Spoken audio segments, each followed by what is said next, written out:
So, this may be a gaming take, but I really enjoyed Dead Island. It was one of those games that was just kind of flat out fun to play, especially in co op with your friends. Of course, the game's faults were definitely prevalent in Dead Island, but I do think that those faults added a sense of humor, especially with the terrible voice acting in the original Dead Island. It seemed like it was a double A or B tier style game, and that's totally okay.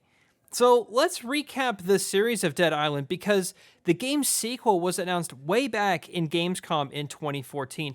That's almost 8 years ago. So clearly something is wrong with this game. What's going on with Dead Island 2?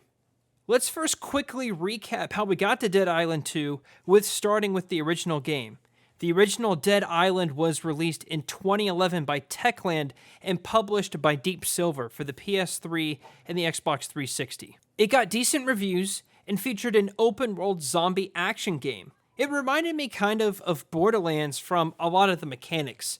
What I'm talking about is the skill tree, the emphasis on co-op, the character abilities, and the sections in its open world.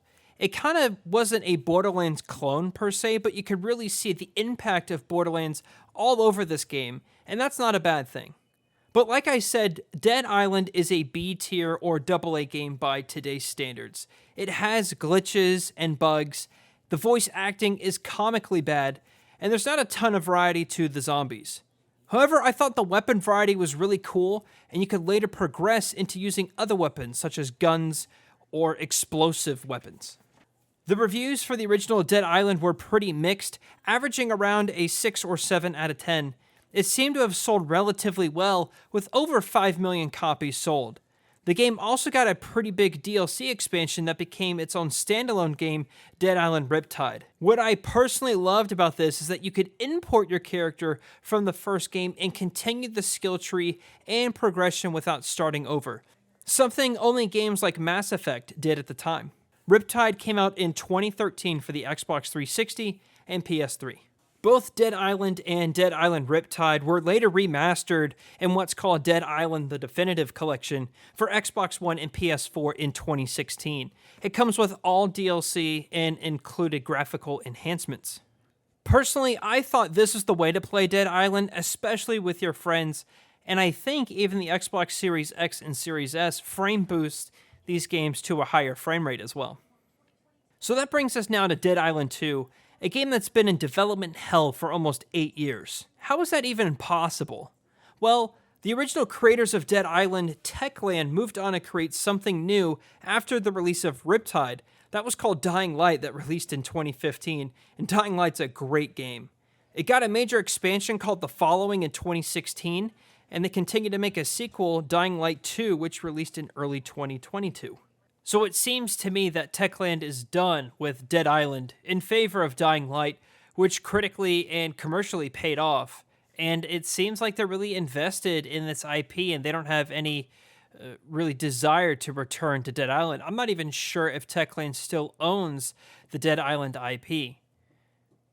Moving on to who is currently working on Dead Island 2, Jaeger Development was originally selected for Dead Island 2 way back when it was announced in 2014, but they were removed from the project in 2015. And personally, I wish that Jaeger had completed Dead Island 2, as I'm a huge fan of Spec Ops The Line. We haven't really seen a whole lot of other games from that studio. And on a side note, I wish Spec Ops The Line really got remastered. It's such a fantastic game. You should try it. Anyway, Sumo Digital took over development of Dead Island 2 from sometime in 2015 until sometime in 2019, when Deep Silver announced that development was now being handled by Dambuster Studios. Now, you may know Sumo Digital as the group that created other games such as Little Big Planet 3, Sackboy: A Big Adventure, Crackdown 3, and they helped with other games as well, such as Forza Horizon, Hitman, and back in the day, Disney Infinity. Current developer Dambuster Studios has really only made one game. It's called Homefront: The Revolution. It's a sequel to the original Homefront. And this is an interesting connection between Homefront and Dead Island through Dambuster, because Dambuster was not the original developer for either of those games. Homefront: The Revolution was supposed to be created by Crytek, but when THQ filed for bankruptcy in 2012, it ended up with this new studio, Dambuster, to create Dead Island 2. Homefront: The Revolution also was not a high regard title critically or commercially either. It had reviews like in the 4 or 5 out of 10 range, and this leaves many gamers, including me, skeptical that Dead Island 2 won't be any better off than the first. I mean, I do not think Dead Island 2 will be better than the first game, even after all of these development years that we've been waiting on. Also, history tells us that when games shift developers or the original developers move on and a new team takes over of a game, the results aren't very good. And here are just some examples I thought of. I know there's plenty more, but these are just the ones that came into my mind. One that stood out was the Crackdown series. Crackdown 1 came out in 2007 by Real Time Worlds. They moved on to make All Points Bulletin, or APB. That didn't work for them, and that studio eventually shut down. So Crackdown 2 was released in 2010 by a studio called Ruffian Games, and that didn't work out too well for them either. And we eventually got Crackdown 3 in 2019 by Sumo Digital. And quite honestly, you could argue that like neither of the 3 Crackdown games are any good, or you could still argue that Crackdown 1 is the best, and the other 2 sequels never lived up to its expectations. All 3 games struggled with critics in the Crackdown series. Another example is Duke Nukem Forever. This is a kind of a famous case.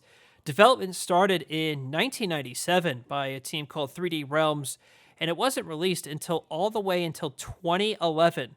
After Gearbox bought the IP and quote-unquote finished the game, it was terrible. I think everyone knows that Duke Nukem Forever is a horrible game. Another example is like when a series is shepherded with new teams, it seems to be met with mixed reception. So 2 examples that really stood out to me were the Gears of War series. We had Gears of War 1, 2, and 3, and Judgment, made by Epic Games. They eventually moved on to other projects, including Fortnite. Gears 4 and 5 were made by the Coalition, and I think it's easy to say that those 2 games, especially the multiplayers, are mixed with fans within the community. It's mixed reception from those communities. The Halo series, I think, is a much more famous case. You had Halo 1, 2, and 3. Reach and ODST was made by Bungie. Halo 4, 5, and Infinite was made by 343 Industries. And you could easily say that the latter games made by 343 have a mixed reception with fans as well. And there's plenty of examples like this that could be looked up. And it makes sense because consistency from the team is important to the success of a game. Each team has its own vision for the end product of a game, and when teams change, the scope and the vision of the game changes as well. And I think that's part of the problem of why it's taking Dead Island 2 such a long time to be released. Ultimately, will Dead Island 2 be good as it enters its 3rd development studio in 8 years in the making? I don't think so. History tells us that that's not going to be the case, but I really hope so, because Dead Island is a fantastic game, in my opinion. Of course, the quality isn't up to some of the other AAA games in the space, but it is just plain old fun, and that's really what gaming's all about. Even if the game isn't on the same quality standards as Dead Island 1, I think Dead Island 2 will be fun. But it's no Dying Light. It's not going to be this thing that really has a monumental welcoming party with gamers and critics, just like how Dying Light and Dying Light 2 were. There have been recent rumblings online that Dead Island 2 may be finally nearing completion, and with all eyes on Dambuster Studios, the future of this IP really is at stake, because if Dead Island 2 flops, we may not see another entry in this series, until maybe another team buys the IP. So let's hope Dead Island 2 releases soon and gamers will enjoy it. Thanks for checking out this video on Andy's Arcade. Be sure to subscribe and stay in the know for all videos, retro gaming, and nostalgia.